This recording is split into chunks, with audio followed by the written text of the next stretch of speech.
కాల సమయమున దేవుడు ఇటు సమయము ఆయనను సేవించే భాగ్యము మనకిచ్చినందున ఈ సమయంలో ఆయనను కృతజ్ఞతాస్తుతులు స్తోత్రములు చెల్లించి ఆయనను కనపరుచుదాం.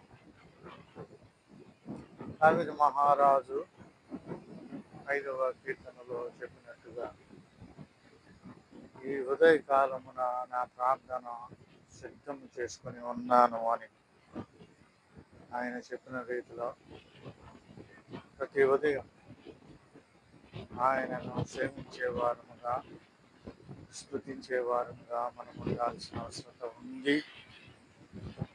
ఎందుకంటే సృష్టికర్త అయినటువంటి దేవుణ్ణి మనము కొనియాడాలి, ఆయన జ్ఞాపకం చేసుకోవాలి, ఆయనను అత్యధికముగా హెచ్చించాల్సిన అవసరం ఉంది.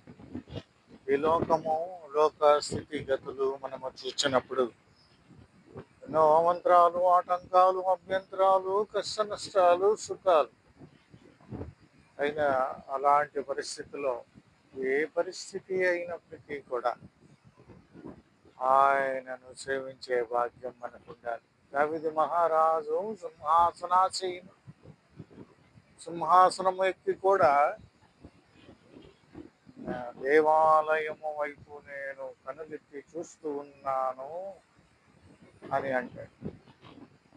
ఆయన జీవితం అంతా ప్రార్థనా జీవితమే. ఉదయకాలము, మధ్యాహ్నము, సాయంత్రం.